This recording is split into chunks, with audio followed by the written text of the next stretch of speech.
6강 예수님, 과연 예수님이 그러면 그리스도가 맞는지에 대해서 예수님의 삶을 우리가 살펴봐야 되겠습니다. 메시아를 적어도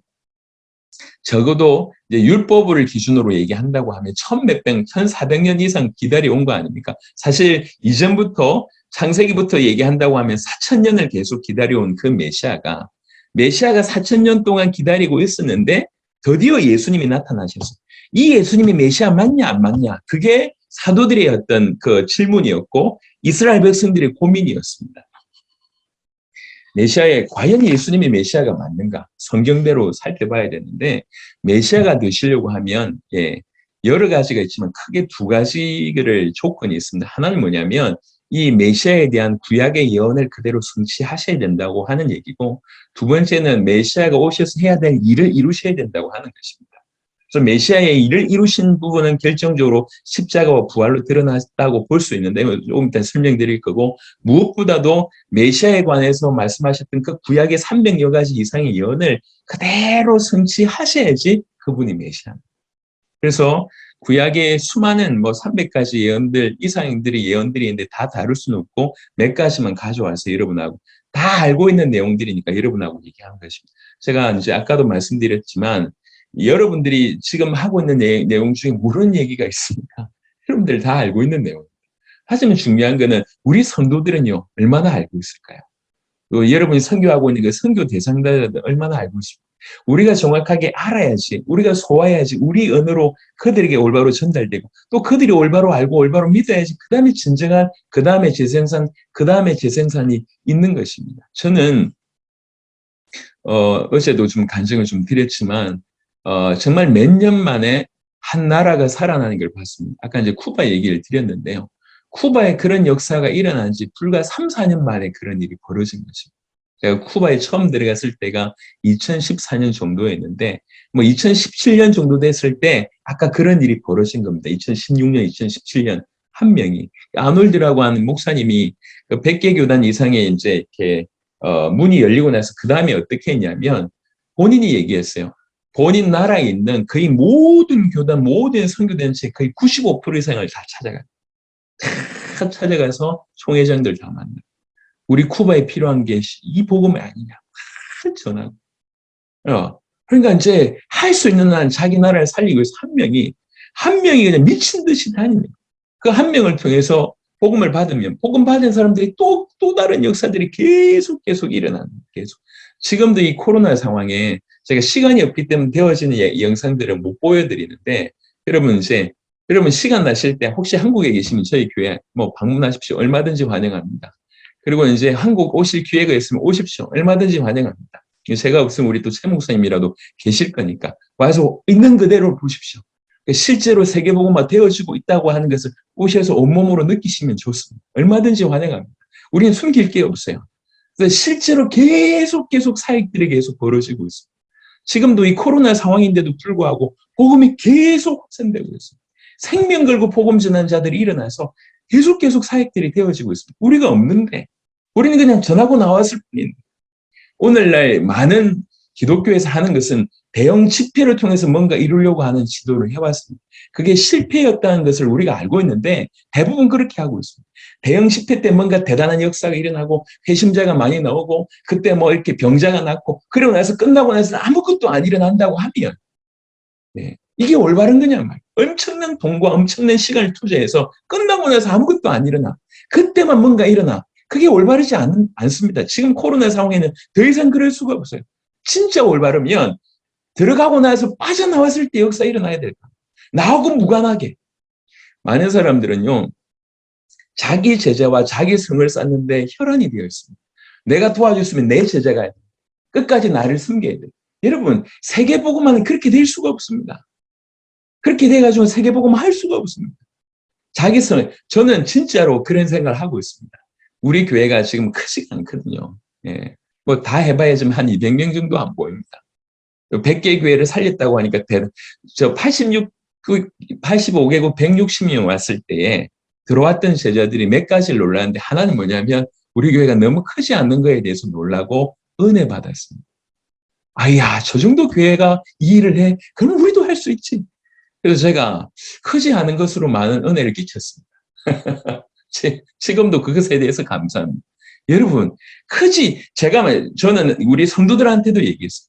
우리 교회가 지금처럼 요 숫자만 가지고도 만약 세계복음화 된다고 하면, 예, 좋은 거 아니냐?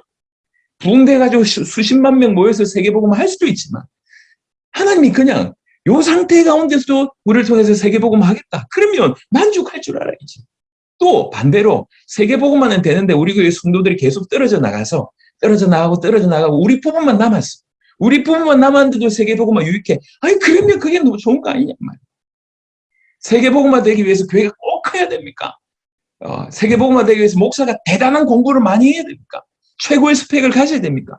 그렇게 해서 세계복음화 된다고 하면 좋습니다. 하지만 무능해도 크지 않아도 능력이 많지 않아도 정말 저는요, 제가 유명해지지 않아도 괜찮고 우리 교회가 안 커져도 괜찮습니다.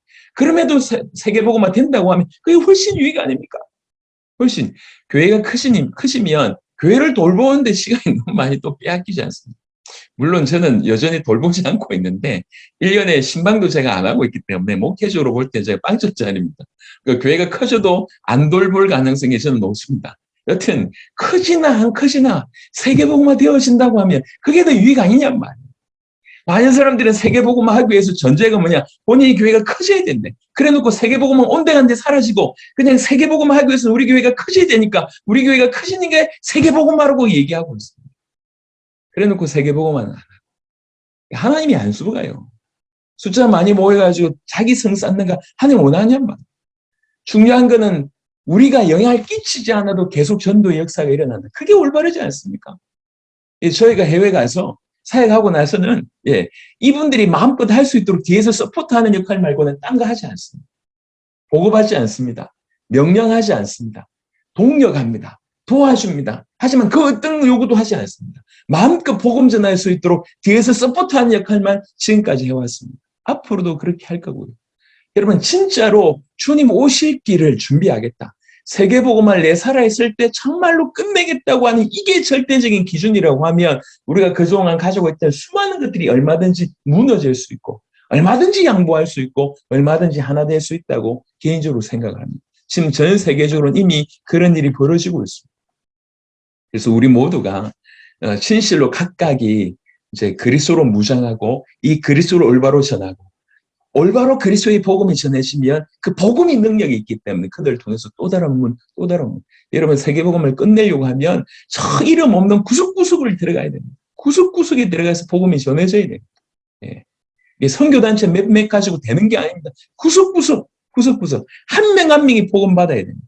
그래서 모든 성도들, 모든 교회들, 모든 교단들, 모든 단체가 일어나지 않으면 세계복음은 불가능합니다. 그리고 그 모든 단체가 자연스럽게 여러분 단체 대 단체로는 연합 못하지만 단체 안에 속한 사람들끼리는 얼마든지 연합할 수 있습니다. 그래서 세계복음화 가능하다는 거죠. 이미 세계에서는 저는 그런 증거를 보고 지금 국내로 지금 들어온 거기 때문에 국내에서도 그런 일이 틀림없이 일어날 줄로 믿습니다.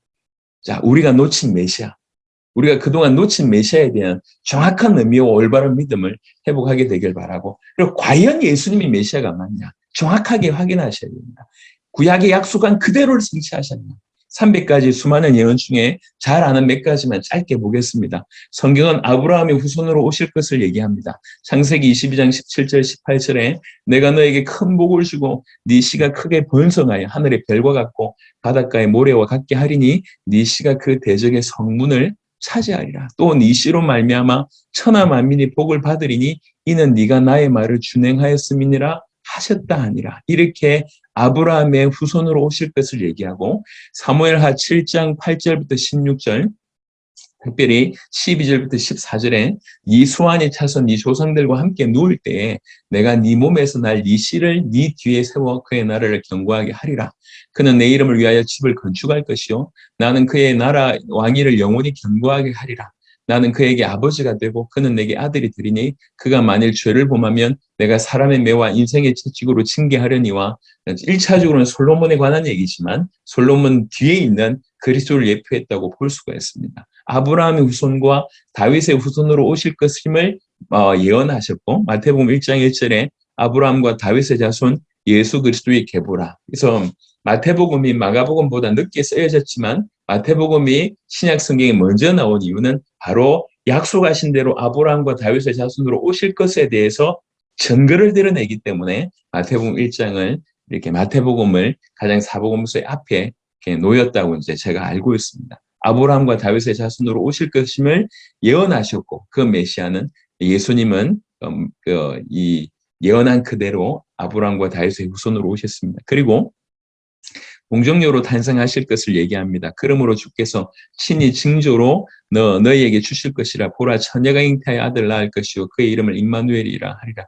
여러분, 저는 개인적으로 바깥에 있는 이단도 참으로 경계해야 되지만 교회 안에 들어와 있는 자유주의 물결을 심히 경계합니다. 왜 그러냐? 성경을 무너뜨립니다. 성경을. 예를 들면 여기 같은 경우에도 보라, 처녀가 잉태하여라고 얘기하는 이 처녀를 여자라고 하는 단어로 바꾸려고 그렇게 발버둥칩니다.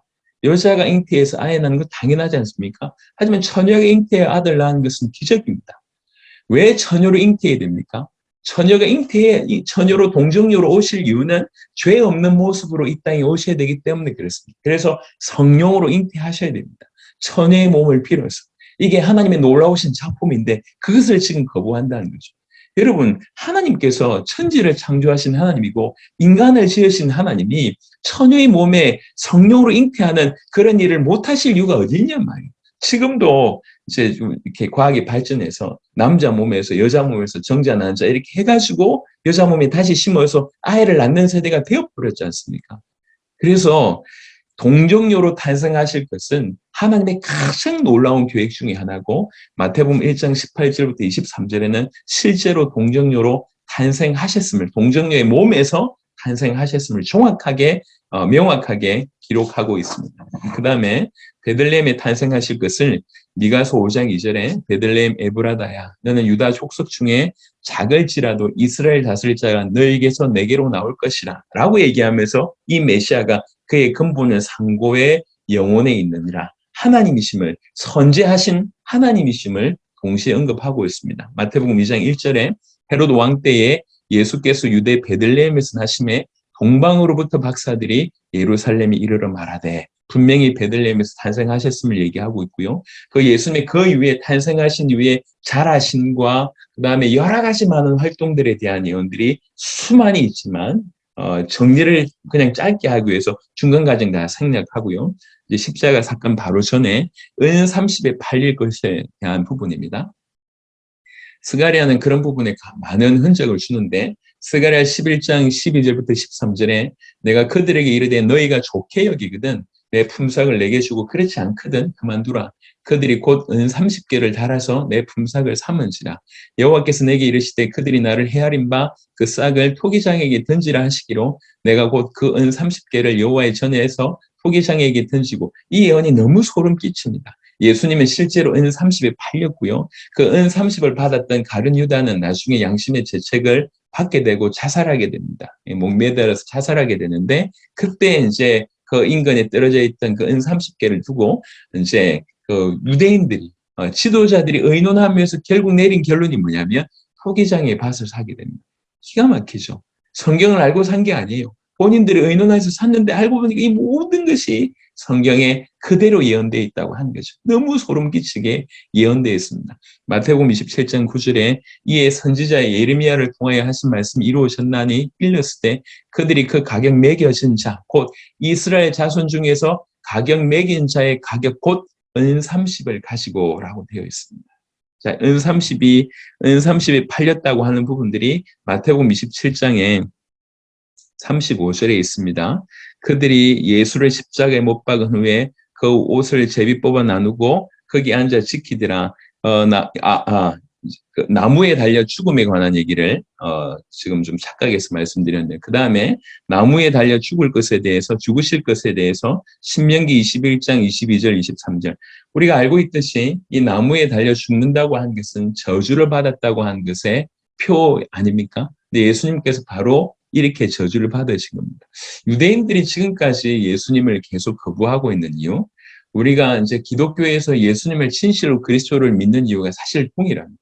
무슨 얘기냐면 유대인들은 예수님이 십자가에 못 박히셨기 때문에 예수님이 메시아가 아니라고 믿습니다. 왜 그러냐? 요 근거로 해서 저주받은 자가 우리의 메시아일 수 없다.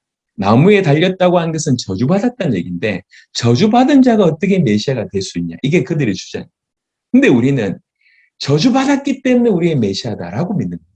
왜 그러냐면 그 저주는 본인의 죄 때문에 저주받은 것이 아니라 우리의 죄를 다 뒤집어 쓰고 죄 자체가 되셔서 심판을 자기 몸에 심판을 행하신 결과로 바로 이 저주받은 몸으로 드러났기 때문에 그래서 우리를 위해서 우리의 죄를 해결하신 우리를 위해서 저주받으신 그분만이 우리를 구원하실 수 있는 메시아가 된다라고 우리는 그렇게 믿는 것입니다. 이게 유대교와 우리 교회, 우리의 어떤 심각한 차이라고 볼 수가 있죠. 나무에 달려 죽으심.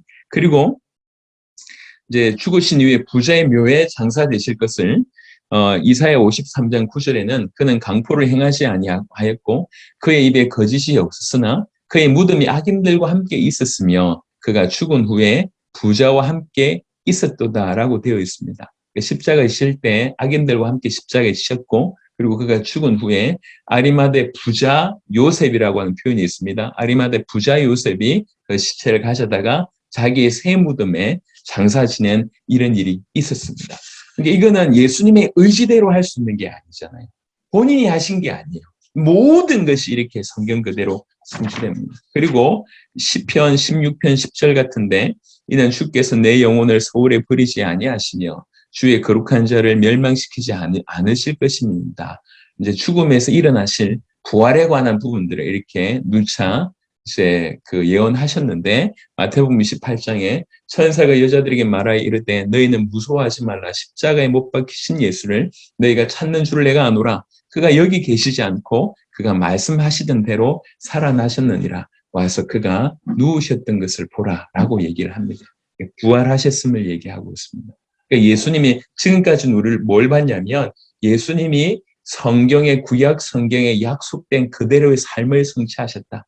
단 하나도 예외 없이 그 구약의 모든 약속을 그대로 성취하신 이 땅에 이제 공생의 기간 동안 그리고 나서 심지어 당신이 죽으신 바로 그 모든 상황도 구약의 약속 그대로 성취하신 그래서 예수님이 메시아의 조건을 완벽하게 이루셨음을 우리가 확인할 수 있고요. 그 다음에 예수님의 공생의 사역을 요약한 것이 마태복음 4장 23절입니다. 예수께서 온 갈릴리에 두루 다니사 그들의 회당에서 가르치시며 천국 복음을 전파하시며 백성 중의 모든 병과 모든 약한 것을 고치시니 가르치시며 천국 복음을 전파하시며 모든 약한 것을 고치시는 이 공생의 사역을 쭉 행하신 것입니다. 하지만 우리가 알듯이 예수님의 사역의 가장 클라이막스 정점은 십자가 사건입니다. 그리고 부활 사건이라고 볼 수가 있습니다. 그래서 기독교의 핵심이 바로 십자가와 부활이라고 볼 수가 있습니다. 이제 PPT에는 없는 구절인데요. 우리 잘 알고 있는 성경 구절 몇 구절만 잠시 살펴보시도록 하겠습니다. 요한복음 3장 16절에 요한복음 3장 16절에 하나님이 세상을 이처럼 사랑하사 독생자를 주셨으니 이는 그를 믿는 자마다 멸망하지 않고 영생을 얻게 하려 하십니다. 예수님을 십자가에 못 박게 하는 계획은 하나님이 세우셨고 하나님이 우리를 사랑하시기 때문에 자기 독생자를 주신 것입니다. 우리에게 주신 것이고 죽게 내버려 두셨다고 자기 아들의 생명을 이렇게 죽음에까지 주신 그런 사건은 하나님이 우리를 얼마나 사랑하시는가라고 하는 부분입니다. 또 하나의 구절을 보시면 갈라디아 2장 20절에 약간은 또 다른 각도인데요. 갈라디아 2장 20절 또한 여러분들이 너무 잘 아시는 구절입니다. 내가 그리스도와 함께 십자가에 못 박혔나니 그런즉 이제는 내가 사는 것이 아니요 오직 내 안에 그리스도께서 사시는 것이라. 이제 내가 육체 가운데 사는 것은 나를 사랑하사 나를 위하여 자기 자신을 버리신 하나님의 아들. 그러니까 이제 하나님이 우리를 사랑하시기 때문에 아들을 십자가에 못 박게 하셨고 또 다른 각도로 아들이신 그 예수님이 하나님이신 그 예수님이 우리를 사랑하시기 때문에 자기 목숨을 내주셨다라고 성경은 얘기하고 있습니다. 그래서 십자가는 무엇보다도 하나님의 사랑을 가장 강력하게 드러내는 구절이라고 볼 수가 있습니다. 동시에 아까 말씀드렸듯이 우리가 잘 알고 있듯이 하나님은 거룩하신 분이십니다. 그리고 그분은 공의로우신 분이십니다. 그래서 죄 있는 자를 죄 없다라고 선언하실 수가 없습니다. 그 죄는 반드시 처리돼야 됩니다. 그러니까 공의로우시고 거룩하신 하나님, 죄에 대해서는 심판하시는 하나님, 죄에 대해서는 진노하시는 하나님이 그분의 속성이고, 또 한편으로는 하나님은 우리를 너무너무 사랑하신다는 거죠. 이 하나님의 사랑과 이 하나님의 공의가 아주 정확하게 기가 막힌 방법으로 드러나는 사건이 십자가의 사건이라고 볼 수가 있습니다. 고린도후서 5장을 보겠습니다. 고린도후서 5장 21절에 보시면 하나님이 죄를 알지도 못하신 이를 우리를 대신하여 죄로 삼으신 것은 우리로 하여금 그 안에서 하나님의 의가 되게 하려 하심이라. 하나님이 죄를 알지도 못하신 이를 죄를 알게 하셨다라고 풀지 않고 죄로 삼으셨다고 얘기했습니다. 그러니까 예수님이 십자가 상태에 있을 때 그분은 죄 자체가 되신 것입니다. 모든 인류의 죄를 뒤집어 쓴 죄 자체가 되셨고요. 여러분, 이 죄는 인간이 육신이 있을 때 육신으로 죄를 범했지 않습니까? 근데 이 죄를 해결하려면 육신이 해결해야 되는 겁니다. 육신 안에서. 그래서 모든 죄를 뒤집으시고 자기 육신 안에서 죄를 처리하셨는데 그 처리의 방법이 죽으심이라고 할 수가 있는 것입니다.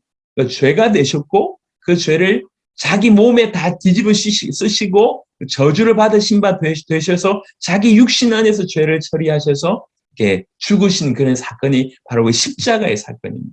그래서 십자가의 사건은 하나님의 공의와 하나님의 사랑이 드러나면서 아주 신비로운 방법, 그 방법 말고는 답이 없는 그 방법으로 죄가 되셔서 자기 몸 안에서 그 죄를 처리하신 그 방법이 되신 것입니다. 그래서 빌립보 2장 8절에는 이 부분을 설명을 이렇게 얘기하셨습니다. 빌립보 2장 8절, 사람의 모양으로 나타나사 자기를 낮추시고 죽기까지 복종하셨으니 그리스도의 순종을 가장 잘 드러낸다고 볼 수가 있습니다. 자, 이게 우리가 알고 있는 십자가의 일반적인 의미입니다. 그런데 또 하나 알아야 될 것은 뭐냐면 그 십자가가 왜 이런 의미를 가지냐는 거죠. 그 십자가에서 무슨 일이 일어났기 때문에 이런 일이 벌어졌냐는 거죠. 그러니까 십자가상에서 일어난 일, 부활로 말미암아 일어난 일을 우리가 좀 주목해 볼 필요가 있다는 거예요. 도대체 예수님 십자가 지시고 죽으셨다. 이게 도대체 무슨 일이 일어났길래 그 순간에 무슨 상황이 벌어졌기 때문에 이런 일이 벌어지냐는 거죠. 그러니까 십자가상에서 무슨 일이 벌어졌는가. 우리 누가복음 23장 한번 보겠습니다. 누가복음 23장. PPT에는 있지만 전후 좌우를 좀 보시도록 하겠습니다. 누가복음 23장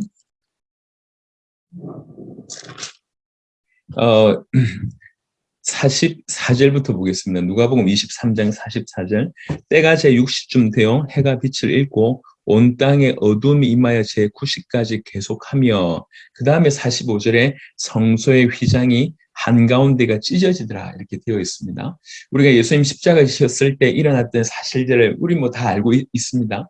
마태복음과 마가복음 이런 부분을 설명해 보시면 하늘이 이렇게 어두워졌고, 그리고 이제 이렇게 지진이 납니다. 그리고 바위가 터지기도 하고, 그리고 나서 무덤이 열리기도 하고, 죽은 자가 다시 살아나기도 하고, 그리고 죽은 자 상당수가 예루살렘으로 들어가는 이런 일들이 이제 기록되어 있습니다. 그 중에 하나가 일어난 사건이 뭐냐면 성소의 휘장이 찢어지는 일이 벌어져요. 십자가 지실 때 성소의 휘장이 찢어집니다. 이걸 뭘 뜻합니까? 자, 히브리 10장 19절 20절에는 이렇게 되어 있습니다. 히브리 10장 19절 20절. 그러므로 형제들아, 우리가 예수의 피를 힘입어 성소에 들어갈 담력을 얻었나니 그 길은 우리를 위하여 휘장 가운데로 열어놓으신 새로운 살 길이요 휘장은 곧 그의 육체니라. 우리가 알고 있는 바로는 예수님이 오시기 전에 그 구약의 배경으로는 대속죄일 날 그에 뽑힌 대제사장이 자기의 죄와 백성들의 죄를 사한 이후에 이제 드디어 이제 피를 들고 이제 이렇게 그 지성소 안으로 이제 들어가게 됩니다. 혹여 죄가 해결되지 않은 상태에서 그 지성소로 들어가게 되면 바로 죽게 되는 일이 이제 벌어지는 거죠. 자, 그래서 하나님을 만난다고 하는 것은 가문에서 너무 영광이지만 한편으로는 그 가문의 영광보다는 예, 죽음에 대한 두려움이 훨씬 큽니다. 하나님을 만나러 간다. 이거는 두렵다. 이게 되어 있습니다. 이사야 6장 같은 경우에도 하나님을 봤기 때문에 내가 이제 죽게 됐다라고 하는 이사야의 통탄을 우리가 알 수 있지 않습니까? 그러니까 하나님을 만난다고 하는 것이 두려운 사건이에요. 왜 그렇습니까? 죽을 수 있기 때문에. 근데 이 히브리 10장 19절 20절은 뭐라고 얘기하고 있냐면 우리가 담력을 얻었다는 거예요. 용기를 얻었다는 거예요. 왜 용기를 얻게 됐냐면 하나님께서 우리를 위하여 휘장 가운데로 열어놓으신 새로운 살 길이요 휘장은 곧 그의 육체니라고 얘기하고 있습니다. 그의 육체, 그의 휘장이 그의 육체인데 그의 육체가 찢어졌지 않습니까? 휘장이 찢어졌다는 얘기는 그의 육체가 찢어졌다는 얘기고 그 육체를 찢으심으로 말미암아 새로운 살 길이 열렸다는 거죠. 그 휘장 가운데로 찢어진 휘장 가운데로 들어갈 수 있는 길이 열렸는데 이거는 새로운 길이고 살 길이라는 얘기죠. 예수님께서 당신의 피 흘리시고 당신의 육체를 찢으신 그 십자가로 말미암아 누구든지 하나님을 만날 수 있도록 하나님께 나아갈 수 있는 길이 바로 그 십자가상에서 열렸다고 하는 것을 히브리 10장 19절 20절은 이렇게 명확하게 설명하고 있습니다. 그래서 그 피로 말미암아 그분의 십자가상에서의 그 살찌 끼우심으로 말미암아 휘장이 찢어지고 누구든지 그로 말미암아 하나님을 만날 수 있는 새로운 길이며 살 길이 바로 그 십자가상에서 열린 것입니다. 그래서 십자가가 그렇게 대단한 것입니다.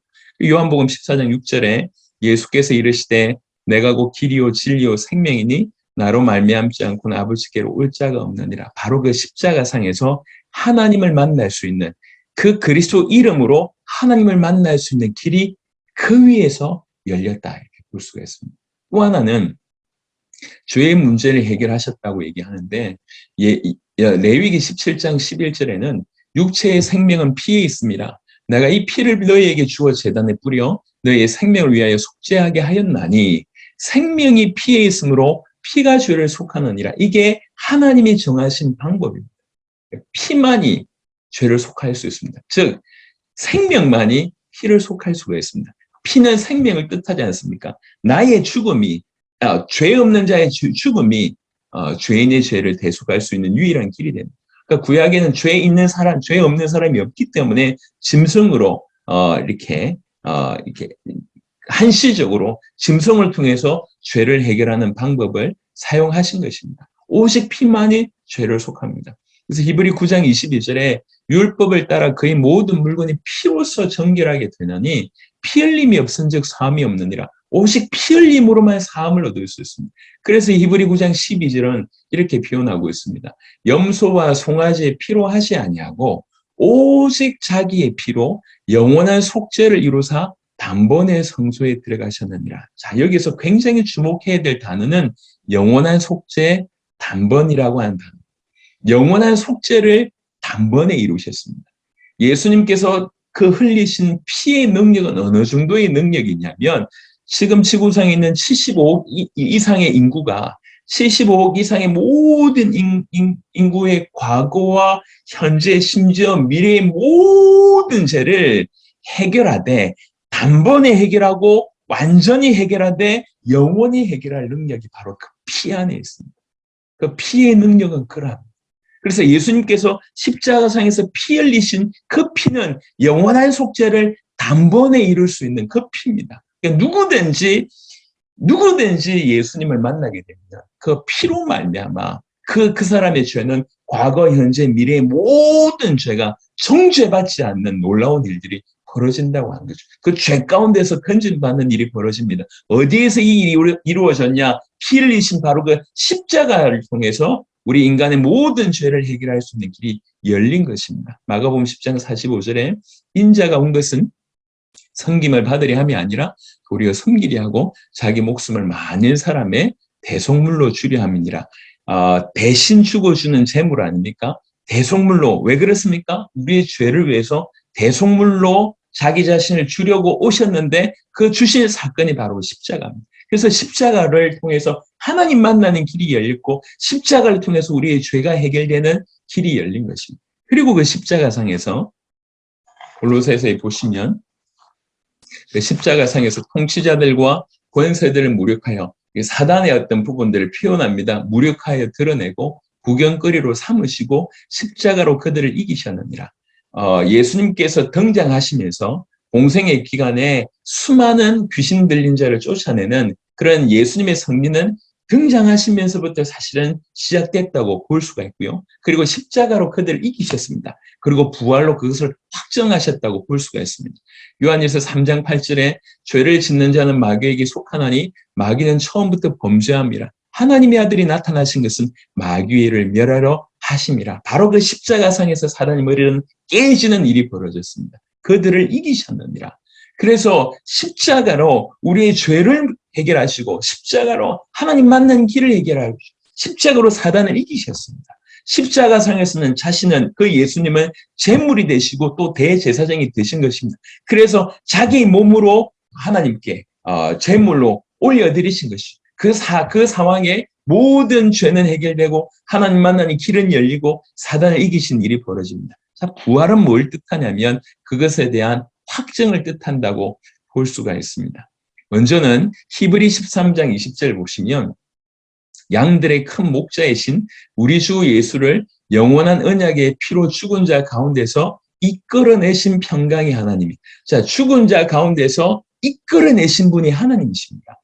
죽은 자 가운데서 이끌어내신 평강의 하나님, 요 기억하시고요. 베드로전서 1장 3절은 우리 주 예수 그리스도의 아버지 하나님을 찬송하리로다. 그의 많으신 긍휼대로 예수 그리스도를 죽은 자 가운데서 부활하게 하심으로 누가요?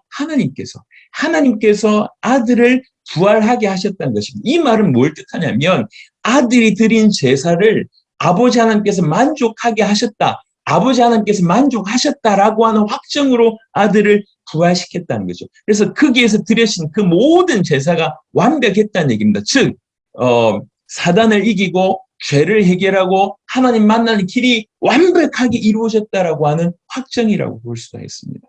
자, 그리고 또 다른 각도가요. 로마서 1장 4절인데 로마서 1장 4절은 성결의 영으로는 죽은 자들 가운데서 부활하사 능력으로 하나님의 아들로 선포되셨으니 예수님은 하나님이십니다.